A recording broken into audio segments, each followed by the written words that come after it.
Friends, ये प्रश्न हम पॉलिटी से ले रहे हैं जो प्रीवियस ईयर में आया हुआ प्रश्न है। दोस्तों, इसको आपको 150 शब्दों में लिखना है। दोस्तों, प्रश्न ये है कि आपकी दृष्टि में कार्यपालिका की जवाबदेही को निश्चित करने में संसद जो है कहाँ तक सामर्थ्य है। दोस्तों, जो हमारी कार्यपालिका होती है ये मंत्रिपरिषद और सचिव से मिलकर बनती है। दोस्तों, इस प्रश्न को कैसे लिखेंगे आइए देखते हैं। सबसे पहले बताएंगे कि जो हमारा भारतीय संविधान में जो संसदीय प्रणाली है वो ब्रिटेन के तर्ज पर आधारित है, अर्थात ब्रिटेन से ली गई है। इसके अंतर्गत जो कार्यपालिका होती है जो प्रत्यक्ष रूप से विधायिका के निचले सदन के प्रति उत्तरदायी होती है।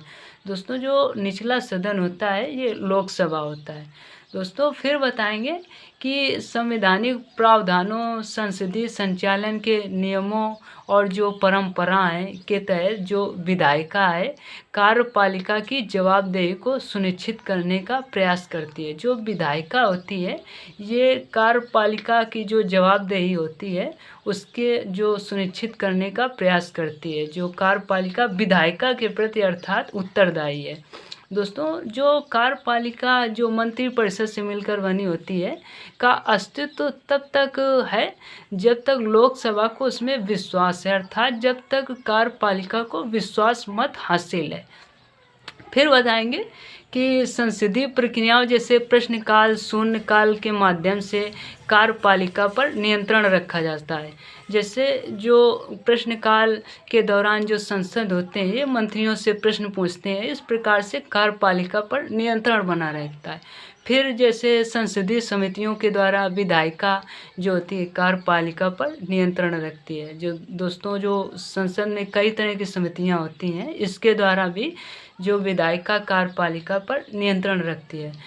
फिर जैसे बजट प्रक्रिया के दौरान जो विभिन्न वित्तीय समितियां होती हैं इसके द्वारा भी जो विधायिका एक तरह से कार्यपालिका पर नियंत्रण रखती है।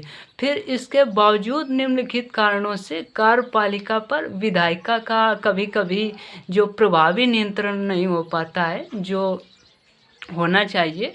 जैसे उदाहरण स्वरूप यदि लोकसभा में बहुमत वाली सरकार आ गई और विश्वास मत उसको हासिल है तो इस पर जो नियंत्रण रखना जो विधायिका का होता है वो कठिन हो जाता है।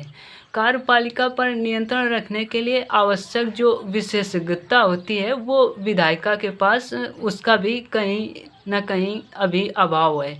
और दोस्तों, अध्यादेशों की बढ़ती बारंबारता से जो विधायिका है वो प्रभावशीलता इसकी कम हो जाती है। और जो गिलोटीन के बढ़ते उपयोग ने बजट प्रक्रिया के दौरान भी विधायिका की भूमिका को सीमित किया है। दोस्तों, जो गिलोटीन होता है जब इसमें फंड अलाउ किया जाता है तो कभी कभी इसमें चर्चा नहीं की जाती है, वो केवल वोटिंग करा ली जाती है। इस तरह से इसमें भी जो विधायिका की भूमिका को एक तरह से सीमित किया गया है। दोस्तों, फिर लास्ट में बताएंगे कि जो अतः भारतीय संविधान शासन के तीनों अंगों के मध्य एक तरह से चेक एंड बैलेंस की व्यवस्था करता है। जो विधायिका, कार्यपालिका, न्यायपालिका है इन सब के बीच यदि ये संतुलन बिगड़ता है तो जो संवैधानिक आदर्श पर एक तरह से चोट होगा। अतः जो विधायिका द्वारा कार्यपालिका पर समुचित व प्रभावी नियंत्रण के प्रयास निरंतर किए जाने चाहिए और इससे होना भी चाहिए। दोस्तों, आज का ये प्रश्न था। अगर ये वीडियो पसंद आए तो इसे लाइक शेयर और सब्सक्राइब जरूर करें। धन्यवाद।